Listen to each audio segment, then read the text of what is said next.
ദൈവത്തിന് സ്തുതി. അനുഗ്രഹീതമായ ഈ ധന്യനിമിഷത്തിൽ അരുമനാഥൻ്റെ അളവറ്റ കൃപയാൽ ഇന്ന് ഈ ദിവ്യബലിക്ക് മുന്നിൽ എത്തിച്ചേരുവാനും പരിശുദ്ധ അമ്മയുടെ പ്രതിഷ്ഠീകരണത്തിൻ്റെ സാക്ഷ്യം പറയുവാനും എന്നെ അനുഗ്രഹിച്ച പരിശുദ്ധ അമ്മയ്ക്കും തിരുക്കുമാരനും കോടാനുകോടി നന്ദി പറഞ്ഞുകൊണ്ട് ഞാൻ തുടങ്ങട്ടെ. എൻ്റെ പേര് ചിഞ്ചു എന്നാണ്. ഞാൻ വയനാട് ജില്ലയിൽ നിന്നാണ് വരുന്നത്. ഞാനിവിടെ ഉടമ്പടി എടുക്കാനുണ്ടായ സാഹചര്യം, ഞാൻ പഠിച്ചത് diploma in shipping logistics and supply chain management ആണ്. അപ്പോൾ എൻ്റെ കൂടെ പഠിച്ച എൻ്റെ ഫ്രണ്ട്സ് ഒരു ഏജൻറ്റ് വഴി ഇങ്ങനെ ഓസ്ട്രേലിയയിലേക്ക് പോകുന്നതായിട്ട് പറഞ്ഞു. അവരങ്ങനെ പോവുകയും ചെയ്തു. അപ്പോൾ എന്നോട് പറഞ്ഞു, നിനക്ക് താല്പര്യമുണ്ടെങ്കിൽ നീ ആ ഏജൻറ്റുമായിട്ട് ബന്ധപ്പെട്ടാൽ മതി, നിനക്ക് താല്പര്യമുണ്ടെങ്കിൽ അവർ ശരിയാക്കി തരുമെന്ന് പറഞ്ഞു. അപ്പം ഞാനിത് എൻ്റെ വീട്ടുകാരോട് പറയുകയും അവർ പറഞ്ഞു, എന്നാൽ പിന്നെ നമുക്കൊന്ന് ആലോചിക്കാമെന്ന് പറഞ്ഞ് ഞാൻ ആ ഏജൻറ്റിനെ വിളിച്ചു. അവർ ശരിയാക്കി തരാമെന്ന് പറഞ്ഞു. അപ്പോഴും എനിക്ക് ഒറ്റയ്ക്ക് പോകാനുള്ളൊരു ഭയം കൊണ്ട് ഞാൻ എൻ്റെ കൂടെ പിടിച്ച വേറെ ഒരു ഫ്രണ്ടിനോടും പറഞ്ഞു, നീയും കൂടെ വരുവാണെങ്കിൽ എനിക്കൊരു ഉപകാരമായിരുന്നു എന്ന് പറഞ്ഞു. അപ്പോൾ അവൻ പറഞ്ഞു, എനിക്ക് താല്പര്യമില്ല എന്ന്. പിന്നെ ഞാൻ അവൻ്റെ അടുത്ത് പ്രഷർ കൊടുത്തിട്ട് പറഞ്ഞു, നമുക്ക് പോവാം, എന്തായാലും നമ്മുടെ ഫ്രണ്ട്സൊക്കെ അവിടെ ഉണ്ടല്ലോ, അപ്പോൾ എന്തായാലും അവർ പോയി രക്ഷപ്പെട്ടതല്ലേ, അപ്പോൾ നമ്മൾക്കും പോയാൽ കുഴപ്പമൊന്നുമില്ല, നിൻ്റെ കടങ്ങളൊക്കെ മാറും, എൻ്റെയും കാര്യങ്ങളൊക്കെ ശരിയാവും എന്ന് പറഞ്ഞു. അങ്ങനെ അവൻ സമ്മതിക്കുകയുണ്ടായി. അങ്ങനെ ആ ഏജൻറ്റിന് ഓസ്ട്രേലിയ പോകുന്നതിന് വേണ്ടിയിട്ട് ഞങ്ങൾ രണ്ടുപേരും 8 ലക്ഷം രൂപ വെച്ച് കൊടുത്തു. ഇപ്പോൾ അത് കൊടുത്തിട്ട് ഇന്നേക്ക് 1.5 വർഷം കഴിഞ്ഞിട്ടും അതിനെക്കുറിച്ചൊരു എന്താ പറയുക, ഓരോരോ തടസ്സങ്ങൾ ഇങ്ങനെ വന്നുകൊണ്ടിരിക്കുകയാണ്. വിസേൻ്റെ കാര്യത്തിൽ നമ്മൾ പ്രതീക്ഷിക്കുന്ന രീതിയിലൊന്നും നടക്കുന്നില്ല. നമുക്കപ്പോൾ നമ്മുടെ പ്രതീക്ഷ ഓരോന്നായിട്ട് പോകാൻ തുടങ്ങി. ഒരു 6 മാസം മുന്നേ ഞങ്ങളെ ഓസ്ട്രേലിയയിലേക്ക് കൊണ്ടുപോകാമെന്നും പറഞ്ഞിട്ട് ഇന്തോനേഷ്യയിലേക്ക് കൊണ്ടുപോയി. ഇന്തോനേഷ്യയിൽ വെച്ചിട്ടാണ് നമ്മളെപ്പോലെ തന്നെ അവർ പറഞ്ഞു വിട്ട ഒരു 2-3 ചെറുപ്പക്കാരുണ്ടായിരുന്നു. അവരുടെ കയ്യിലിരുന്ന ഒരു 25 ലക്ഷത്തിൻ്റെ ഡോളറും അതുപോലെ തന്നെ ട്രാവൽ കാർഡും സൗത്ത് ഇന്ത്യൻ ഫുഡ് മേടിച്ച് കൊടുക്കാമെന്നും പറഞ്ഞിട്ട് അവരിൽ നിന്ന്, അവർ ഡയറക്റ്റ് അല്ല, അവർ വഴി വേറൊരു ഏജൻറ്റ് ഇവരിൽ നിന്ന് ഈ പൈസയൊക്കെ എടുത്തിട്ട് പോവുകയുണ്ടായി. അപ്പോൾ പിന്നെ നമ്മുടെ ഏജൻറ്റിന് പിന്നീട് നമ്മുടെ കാര്യങ്ങൾ ആ ഏജൻറ്റിനെ ഏൽപ്പിക്കാനുള്ളൊരു ധൈര്യം ഇല്ലാതെ വന്നു. നമുക്കുടെ പ്രതീക്ഷയൊക്കെ അവിടെ പിന്നെ സൗത്ത് ഇന്ത്യൻ ഫുഡ് കൊടുക്കാമെന്ന് പറഞ്ഞിട്ട് അവരെന്താ ചെയ്തത്? അവർ സൗത്ത് ഇന്ത്യൻ ഫുഡിൽ ഒരു പൊടി കലർത്തി കൊടുക്കുകയാണ് ചെയ്തത്. അന്ന് രാത്രി ആ കുട്ടികളുടെ ഒപ്പം കിടന്നുറങ്ങി. പിറ്റേ ദിവസം രാവിലെ അയാളെ ഇവരെ ഉണരുന്നതിന് മുന്നേ അയാളെ എണീച്ച് പോയി കഴിഞ്ഞിട്ട് അയാൾ എവിടെയോ നിന്നിട്ട് തിരിച്ച് ഇവരെ വിളിച്ച് കോൺടാക്ട് ചെയ്തിട്ട് പറഞ്ഞു, നിങ്ങളുടെ ക്യാഷൊക്കെ ഞാൻ എടുത്തിട്ടുണ്ട് എന്ന് ഈ കുട്ടികളെ വിളിച്ച് പറയുകയും ചെയ്തു. എന്നിട്ട് പറഞ്ഞു, അതെല്ലാം ലിൻസിൻ്റെ അടുത്തുനിന്ന് മേടിച്ചോളാനും പറഞ്ഞു. പക്ഷേ ഇതൊന്നും ലിൻസൻ ചേട്ടൻ്റെ അടുത്ത് ചോദിച്ചപ്പോൾ അവർക്ക് ഇതിനെക്കുറിച്ചൊന്നും ഒരു അറിവുമില്ല. അവർ ശരിക്കും നിരപരാധിയാണ്. ഒരുപാട് സ്ട്രഗിൾ ചെയ്യേണ്ടി വന്നു ആ ചേട്ടനും ആ ഫാമിലിയും ഒക്കെ. അറിയാതെയാണെങ്കിലും ആ ചേട്ടൻ്റെ പേര് എൻ്റെ വായിൽ നിന്ന് വന്നു പോയി. ആരും അവരെ തെറ്റിദ്ധരിക്കരുത്. ഞങ്ങൾ പോകുന്ന ഏജൻറ്റ് എന്താ പറയുക, സത്യസന്ധമായിട്ടുള്ളൊരു ഏജൻറ്റാണ്. അവർ മനഃപൂർവ്വം അല്ല, ഞങ്ങളുടെ കാര്യത്തിൽ അറിയാതെ അവർക്ക് വന്നുപോയ ഒരു കയ്യബദ്ധമാണ്. പിന്നെ അപ്പോൾ അങ്ങനെ ഞങ്ങൾ ബുദ്ധിമുട്ടി ഇങ്ങനെ ഒരുപാട് സങ്കടപ്പെട്ട് ഇന്തോനേഷ്യയിൽ നിന്ന് തിരിച്ചു വന്നു. 1 മാസം ഞങ്ങൾ ഇന്തോനേഷ്യയിലുണ്ടായിരുന്നു. അതുവരെയുള്ള ഞങ്ങളുടെ ഫുഡും അക്കോമഡേഷനൊക്കെ ഞങ്ങളുടെ ഏജൻറ്റ് തന്നെയാണ് ഞങ്ങളെ നോക്കിക്കൊണ്ടിരുന്നത്. അത് കഴിഞ്ഞ് ഞങ്ങളെ തിരിച്ചവർ നാട്ടിൽ വരുത്തി കഴിഞ്ഞിട്ട് ഞങ്ങളോട് പറഞ്ഞു, വിത്തിൻ 1 മന്തിനുള്ളിൽ നിങ്ങളുടെ കാര്യങ്ങളെല്ലാം റെഡിയാക്കി തരാമെന്ന് പറഞ്ഞു. അപ്പോഴും ഞങ്ങൾക്കൊരു പ്രതീക്ഷയുണ്ടോ, 1 മാസമല്ലേ, അപ്പോൾ നാട്ടിൽ വന്ന കാര്യം ആരോടും പറയണ്ട, ബന്ധുക്കളോടൊക്കെ പറഞ്ഞിട്ടല്ലേ പോയത്, ഓസ്ട്രേലിയയിലേക്ക് പോവുകയെന്ന്. അപ്പോൾ ഇനി തിരിച്ചു വന്നു എന്ന് പറയുമ്പോൾ അതൊരു നാണക്കേട് പോലെ. അപ്പോൾ വിചാരിച്ചു, എന്നാൽ ബന്ധുക്കളെ ആരെയും അറിയിക്കണ്ട, പെട്ടെന്ന് തന്നെ റെഡിയാവും, തിരിച്ചു പോവാമല്ലോ എന്നുള്ള പ്രതീക്ഷയോടുകൂടി വീട്ടിലെ ബന്ധുക്കളെ ആരെയും അറിയിച്ചില്ല, നാട്ടുകാരെ അറിയിച്ചില്ല, ആരെയും അറിയിച്ചില്ല. അങ്ങനെ ഞങ്ങൾ ഇന്ന് ശരിയാവും നാളെ ശരിയാവും എന്ന് ഓർത്തിരുന്നു. പക്ഷേ ഓരോ മാസം ഇങ്ങനെ പോകുന്നതല്ലാണ്ട് ഞങ്ങളുടെ കാര്യത്തിൽ ഒരു ഇമ്പ്രൂവ്മെൻറ്റും ഉണ്ടായില്ല.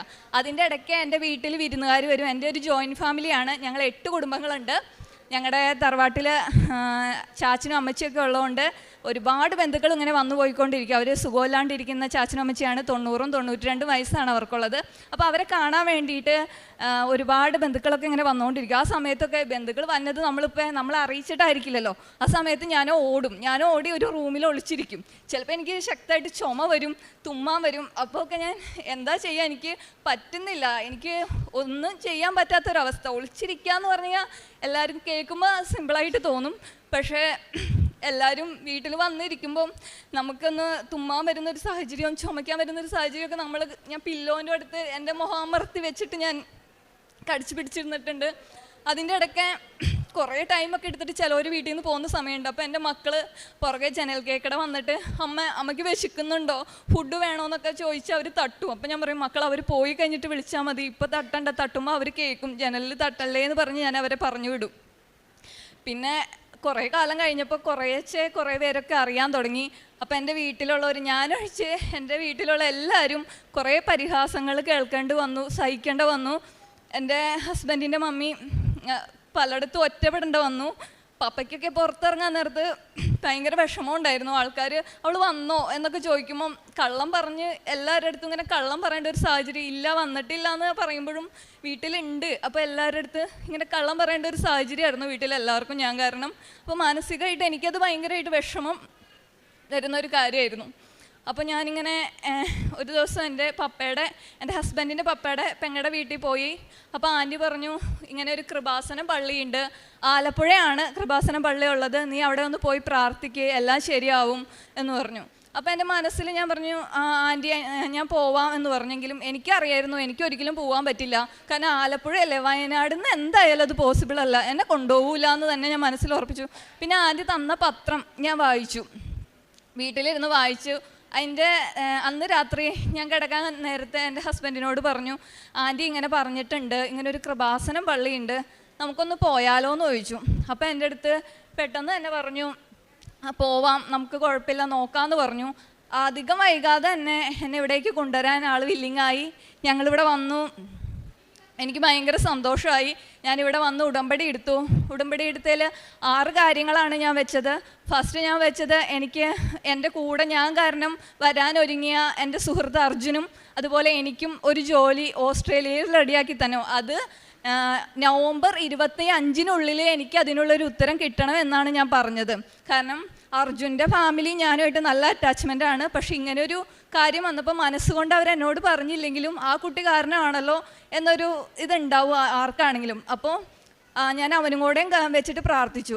അങ്ങനെ കറക്റ്റ് 24-ാം തീയതി, നവംബർ 24-ാം തീയതി എനിക്ക് VFS വന്നു. ഓസ്ട്രേലിയക്കല്ല, ഫ്രാൻസിലേക്കാണ് വന്നത്.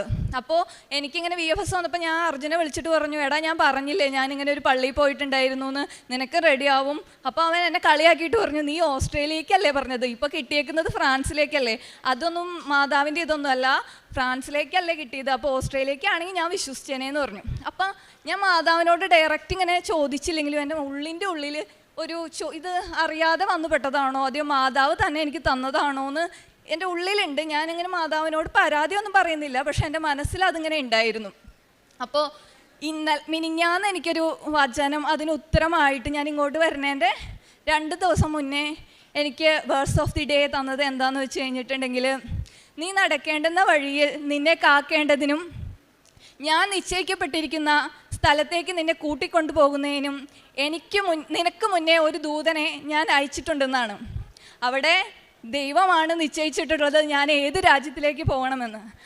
അവിടെ തിരുകുമാരൻ പറഞ്ഞ രാജ്യത്തേക്ക് പോകാൻ ഞാൻ സന്തോഷവതിയാണ്. എന്നിലുള്ള ഡൗട്ടൊക്കെ അതോടുകൂടി ക്ലിയറായി. ഇത് ദൈവവും മാതാവും പരിശുദ്ധ അമ്മയും എനിക്ക് തന്ന ഒരു എന്താ പറയുക ക്രിസ്മസ് ഗിഫ്റ്റാണ്. അതിന് ഞാൻ പരിശുദ്ധ അമ്മയോടും ദേവകുമാരനോടും നന്ദി പറയുന്നു. അതുപോലെ തന്നെ എൻ്റെ കല്യാണം കഴിഞ്ഞിട്ട് 12 വർഷമായി. എനിക്ക് 2 മക്കളുണ്ട്. 7th-ലും 4th-ലുമാണ് പഠിക്കുന്നത്. അപ്പോൾ ഞങ്ങളെ ലവ് മാരേജ് ആയിരുന്നു. അപ്പോൾ കല്യാണം കഴിഞ്ഞൊരു 6 മാസം ഇത്രയും സന്തോഷവതിയായിട്ടുള്ളൊരു കുട്ടി ഈ ലോകത്തുണ്ടാവില്ല. കാരണം ഞാൻ എൻ്റെ ഫാമിലിയിൽ ഭയങ്കര ഹാപ്പി ആയിരുന്നു.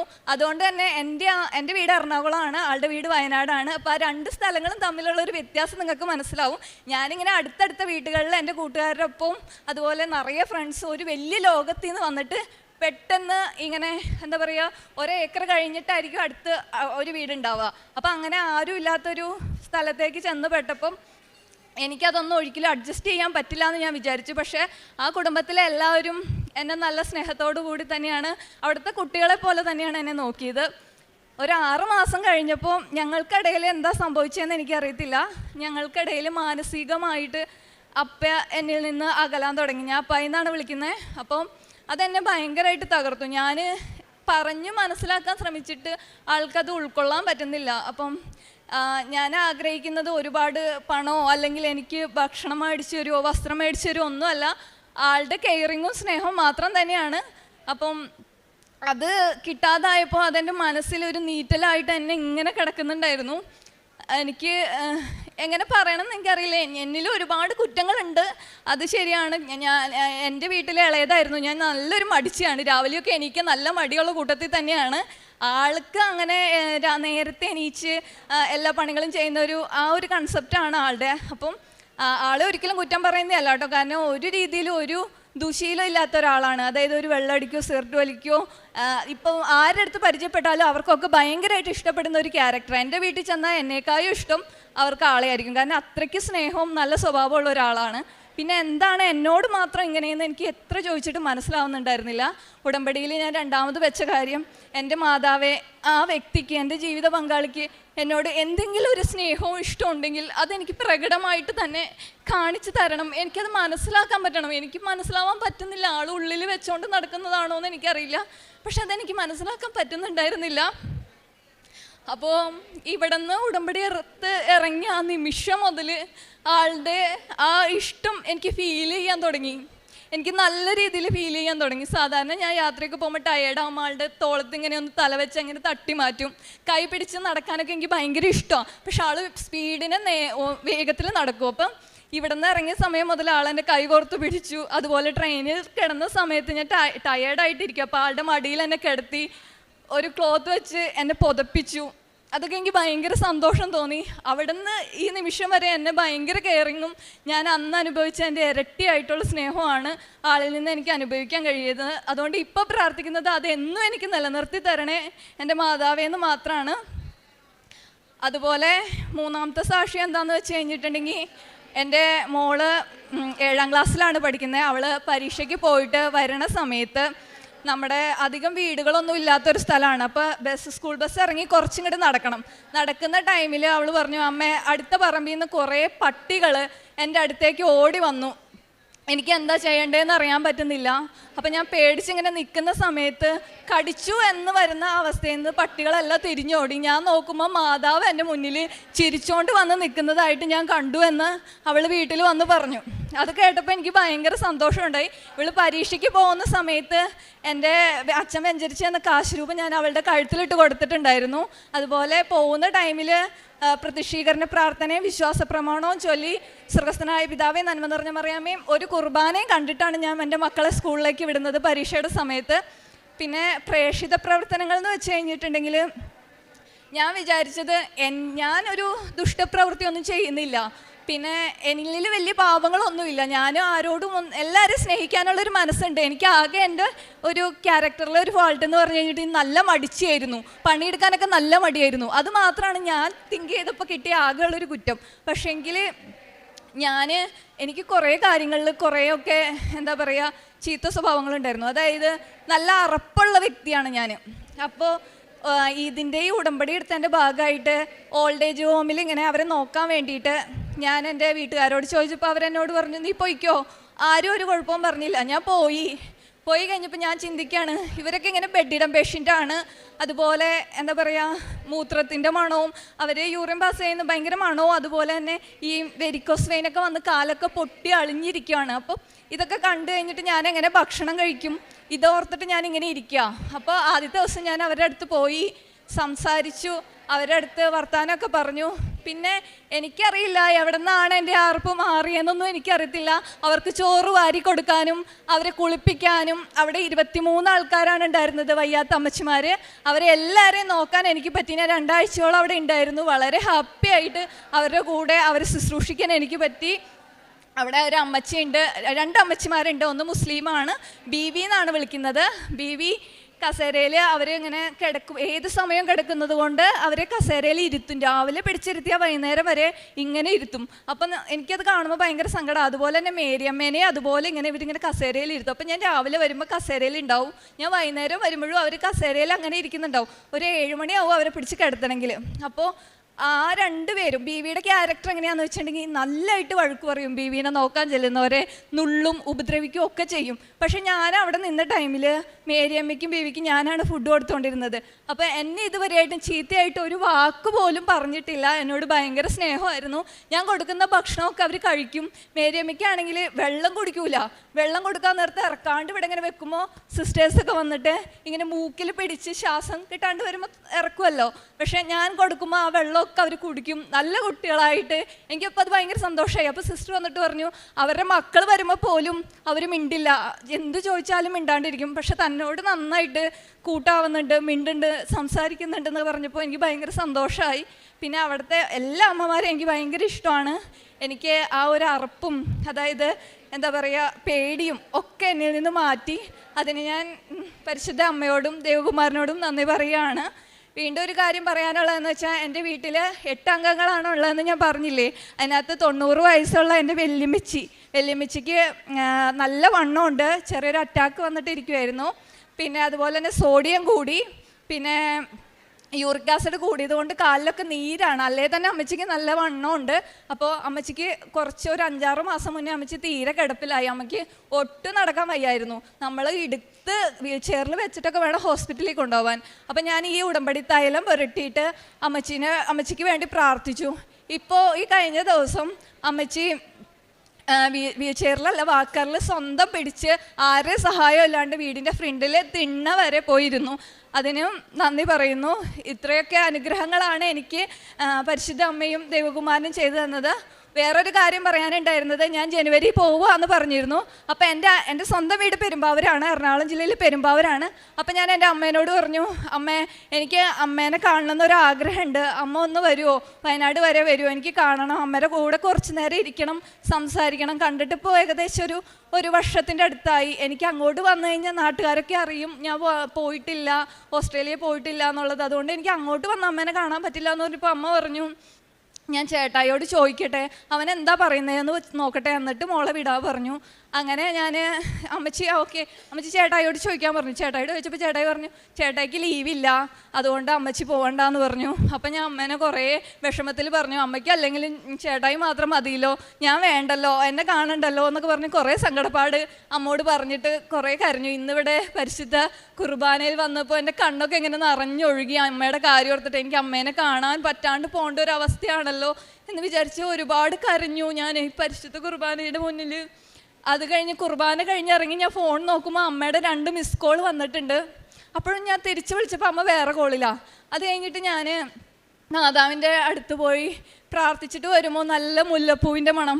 എൻ്റെ ചുറ്റും പോകുന്നവരൊക്കെ ഞാൻ നോക്കി, ആരാണ് മുല്ലപ്പൂ ചൂടിക്കൊണ്ട് ഇത്രയും മണം, ഭയങ്കര ഡീപ്പായിട്ടുള്ള സ്മെല്ല്. ഞാൻ എല്ലാവരെയും നോക്കി, ആരുടെ തലയിലാണ് മുല്ലപ്പൂ ഉള്ളത്. ഒന്നാമത് പള്ളിയാണല്ലോ, ഇനിയിപ്പോൾ മാതാവിനെ അണിയിച്ചേക്കുന്നതാണോ എന്നും അറിയത്തില്ല. അപ്പോൾ ഇവിടെ എവിടെന്നെങ്കിലും ആണോ എന്ന് അറിയാൻ വേണ്ടി ഞാൻ പരിസരം മുഴുവൻ നോക്കി. ഞാൻ എവിടെയും മുല്ലപ്പൂ കണ്ടില്ല, അവിടെ മാതാവിൻ്റെ ഒരു സാന്നിധ്യം ഞാൻ കണ്ടു. അത് കഴിഞ്ഞ് ഞാൻ വീണ്ടും ഫോണെടുത്ത് അമ്മേനെ വിളിച്ചപ്പോൾ അമ്മേനോട് പറഞ്ഞു ഇന്ന് ഞാനും അപ്പച്ചനും കൂടി വരുന്നുണ്ട്, അത് പറയാൻ വേണ്ടി വിളിച്ചതാന്ന് പറഞ്ഞു. അപ്പോൾ എനിക്ക് ഒരുപാട് മാതാവിൻ്റെ അനുഗ്രഹവും പരിശുദ്ധ അമ്മയുടെ അനുഗ്രഹവും കിട്ടിയതുകൊണ്ട് എനിക്ക് ഈ ആൾത്താരയിൽ വന്ന് നിന്ന് ഇനിയും ഉണ്ട് കുറേ കാര്യങ്ങൾ. സമയപരിമിതി കൊണ്ട് ഞാൻ ചുരുക്കമാണ്. ദൈവത്തിരുനാമം മാത്രം മഹത്വപ്പെടുമാറാകട്ടെ. എന്നെയും എൻ്റെ കുടുംബത്തെയും നിങ്ങളെല്ലാവരും പ്രാർത്ഥനയിൽ ഓർക്കണമെന്ന് പറഞ്ഞുകൊണ്ട് നിർത്തുന്നു. ദൈവത്തിന് സ്തുതി. നിന്നെക്കുറിച്ചൊരു പദ്ധതി എൻ്റെ മനസ്സിലുണ്ട്, നിൻ്റെ നാശത്തിനുള്ളതല്ല ക്ഷേമത്തിനുള്ള പദ്ധതി, നിനക്ക് ശുഭമായ ഭാവിയും പ്രത്യാശയും നൽകുന്ന പദ്ധതി. ജെറമിയ പ്രവാചകൻ്റെ പുസ്തകം 29-ാം അധ്യായത്തിലാണ് നമുക്കിത് കാണുവാൻ കഴിയുക. തിരുവചനം അരുളി ചെയ്യുന്നത് പോലെ ഇവിടെ ചിഞ്ചു ജോസഫ് എന്ന മകൾ, ആ മകൾ ഒരു വിദേശ ജോലിക്ക് വേണ്ടിയിട്ട് അപേക്ഷിച്ച്, അത് താൻ മാത്രമല്ല തൻ്റെ കൂടെ വേറെ ഒരു ഫ്രണ്ടിനെയും കൂടെ കൂട്ടി അങ്ങനെ 8.5 ലക്ഷത്തോളം രൂപ ഏജൻസിക്ക് നൽകി 1.5 വർഷമായി യാതൊരുവിധ റിപ്ലൈയും ഇല്ലാതെ വീട്ടുകാരുടെയും അതുപോലെ തന്നെ അറിയുന്ന പരിചയത്തിലുള്ളവരുടെയും അതുപോലെ കൂടെ വരാമെന്ന് പറഞ്ഞ കുട്ടിയുടെയും ഒക്കെ അവരുടെ കുടുംബത്തിൻ്റെയും ഒക്കെ മാനസിക അവസ്ഥകൾ അതെല്ലാം തന്നെ അസ്വസ്ഥതപ്പെടുത്തിക്കൊണ്ടിരുന്നു. പലരും ചോദിക്കും ജോലിയൊന്നും ആയില്ലേ, വീണ്ടും ഓസ്ട്രേലിയയ്ക്ക് പോകുവാണെന്നും പറഞ്ഞ് പോകുന്നു. ഇന്തോനേഷ്യ വരെ ചെന്നിട്ട് തിരിച്ചു വരേണ്ടി വരുന്നു. പുറത്തിറങ്ങാൻ പറ്റാത്ത അവസ്ഥ. അതൊക്കെ ഒരു വല്ലാത്ത മാനസിക അവസ്ഥകളിലൂടെയാണ് ഒരു വ്യക്തിയെ കടത്തിവിടുക. അപ്പോൾ അങ്ങനെയുള്ള സാഹചര്യത്തിലാണ് ഈ മകളുടെ കയ്യിൽ കൃപാസന പത്രം കിട്ടുന്നതും കൃപാസനത്തെക്കുറിച്ച് അറിയുന്നു. വയനാട്ടിൽ നിന്ന് ഇവിടെ വന്ന് ഉടമ്പടി എടുക്കുകയാണ്. ഉടമ്പടി എടുത്തത് മാത്രമല്ല ഈ മകൾ ചെയ്യുക, അതുവഴി ചിഞ്ചു വേറൊരു വ്യക്തിയായി തീരുവാനായിട്ട് തൻ്റെ ഭാഗത്തു നിന്ന് പരിശ്രമിച്ചു. ആ ഒരു പരിശ്രമമാണ് ദൈവം ആഗ്രഹിക്കുന്നതും. അങ്ങനെ തൻ്റെ കുറവുകളെക്കുറിച്ചൊക്കെ ബോധ്യമുണ്ടായിരുന്ന മകൾ തൻ്റെ കുറവുകളൊക്കെ മാറ്റിക്കൊണ്ട് ഈ ഉടമ്പടി ജീവിതത്തോട് വിശ്വസ്തത കാണിക്കുവാൻ തന്നെ സഹായിക്കണമേ എന്ന ഒരു പ്രാർത്ഥനയോടെ മുൻപോട്ട് പോയി. അങ്ങനെ ഇപ്പോൾ പല തടസ്സങ്ങളുണ്ടായിരുന്നതെല്ലാം മാറി. ഇപ്പോൾ ഫ്രാൻസിലേക്കാണ് ഈ മകൾ പോകുവാൻ തയ്യാറായി നിൽക്കുന്നത്. ഫ്രാൻസിലേക്ക് പോകുമ്പോൾ വീണ്ടും ഇത് ദൈവം തന്നെ ഇതെങ്ങനെയാണ് തനിക്ക് താൻ ആഗ്രഹിച്ചിരുന്ന സ്ഥലം ഒന്ന്, ഇപ്പോൾ പോകുന്ന സ്ഥലം വേറൊന്ന്, അങ്ങനെയുള്ള അസ്വസ്ഥമായ ചിന്തകൾ വരുമ്പോഴും അവിടെയും ദൈവത്തിൻ്റെ കരുണയുള്ള കരം തിരുവചനമായി ഈ മകളുടെ മനസ്സിലേക്ക് വരികയാണ്. നിനക്ക് മുമ്പേ ഞാൻ എൻ്റെ ദൂതനെ അയച്ചിട്ടുണ്ടെന്നാണ് തിരുവചനത്തിലൂടെ ഈ മകളോട് ഈശോ സംസാരിച്ചത്. അങ്ങനെ ഇപ്പോൾ പോകാനുള്ള തയ്യാറെടുപ്പിലായി. എല്ലാം ഈ മകൾ ഡേറ്റിട്ട് പ്രാർത്ഥിച്ച ആ ദിവസങ്ങൾ തന്നെ പരിശുദ്ധ അമ്മ തിരുക്കുമാരനോട് പറഞ്ഞ് ഈ മകൾക്ക് എല്ലാം നിവൃത്തിയാക്കി കൊടുക്കുകയാണ്. ഇവിടെയാണ് പരിശുദ്ധ അമ്മ അവൻ പറയുന്നത് പോലെ ചെയ്യുവിൻ എന്നുള്ള വചനത്തിൻ്റെ സാക്ഷിയാകുവാൻ നമ്മോട് പറയുക. അതായത് എന്താണ് ഈശോ പറയുന്നത്? സുവിശേഷമാകാനാണ് പറയുക. ഇവിടെ ഈ മകൾ പറയുകയുണ്ടായി, അടുത്തുള്ള ഓൾഡ് ഏജ് ഹോമിൽ പോയി അവിടെയുള്ള വാർദ്ധക്യസഹജമായ രോഗത്താൽ അതുപോലെ മറ്റ് പലവിധ അസ്വസ്ഥതകളാൽ ആരുമില്ലാത്ത രീതിയിൽ കിടക്കുന്ന മക്കളെ ഈ മകൾ പോയി പരിചരിച്ചു. അത് ഉടമ്പടി പറയുന്നത് പോലെയല്ല, അതിനേക്കാൾ കൂടുതലായി നിന്നോട് ഉടുപ്പ് ചോദിക്കുന്നവന് നീ മേലങ്കി കൂടെ കൊടുക്കുക എന്നാണ് ഈശോ തിരുവചനത്തിലൂടെ നമ്മോട് പറയുക. അതാണ് ഈ മകൾ ഇവിടെ ചെയ്തത്. 2 ആഴ്ചയോളം സ്വന്തം വീട്ടുകാരുടെ അനുമതിയോടെ ഈ മകൾ പകൽ സമയം അവിടെ പോയി അവരെ ശുശ്രൂഷിക്കുന്നു. അങ്ങനെ വേറിട്ടൊരു വഴിയാണ് ഈ മകൾ ഉടമ്പടിയിലൂടെ ചെയ്യുന്നത്, നമുക്കെല്ലാവർക്കും കാണിച്ചു തരുന്നത്.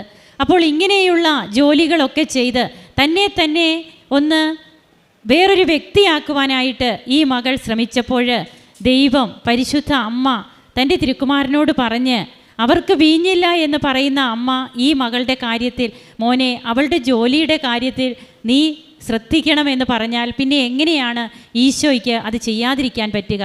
അപ്പോൾ ഇങ്ങനെ തൻ്റെ ജീവിതം വിശുദ്ധീകരിച്ചത് വഴി ഈ മകൾ കൃപകൾ നേടുകയാണ്. കുടുംബത്തിലേക്ക് അനുഗ്രഹങ്ങൾ വർഷിക്കപ്പെടുകയാണ്. ജീവിത പങ്കാളി ഈ മകളെ ഒത്തിരി സ്നേഹിക്കുകയാണ്. അതുപോലെ തന്നെ മാതാവിൻ്റെ സാന്നിധ്യം, പരിശുദ്ധ അമ്മയുടെ കാശരൂപവും ഉടമ്പടി കാശരൂപം ഇട്ടുകൊടുത്താണ് തൻ്റെ മകളെ സ്കൂളിലേക്ക് വിട്ടത്. ആ മകളെ, അതായത് നായ്ക്കൾ ആക്രമിക്കാൻ വരുമ്പോൾ ഈ പരിശുദ്ധ അമ്മയുടെ സാന്നിധ്യം ആ കുഞ്ഞിന് വെളിപ്പെട്ട് കിട്ടുകയാണ്. അങ്ങനെ ആ നായ്ക്കളുടെ ആക്രമണത്തിൽ നിന്നും ആ കുട്ടി രക്ഷപ്പെടുന്നു. അതുപോലെ വല്യമ്മച്ചിയുടെ കാര്യം പറഞ്ഞു. ഉടമ്പടി തൈലം പൂശി പ്രാർത്ഥിച്ചതിൻ്റെ ഫലമായിട്ട് വല്യമ്മച്ചി ഇപ്പോൾ സ്വയമായി എഴുന്നേറ്റ് നടക്കുവാൻ തുടങ്ങിയെന്ന് 90 വയസ്സുള്ള വല്യമ്മച്ചി. അപ്പോൾ ഇങ്ങനെ ഓരോ രീതിയിലും ഇന്ന് ഇവിടെ ഈ മകൾ വന്നപ്പോൾ മാതാവിൻ്റെ സാന്നിധ്യം ഈ മകൾക്ക് അനുഭവപ്പെട്ടു. അങ്ങനെ ഒത്തിരിയേറെ അനുഗ്രഹങ്ങളും കൃപകളുമാണ് ഉടമ്പടി എടുത്തത് വഴി ചിഞ്ചുവിന് ലഭിക്കുന്നത്. അപ്പോൾ ഇത്രയേറെ അനുഗ്രഹങ്ങൾ കിട്ടി.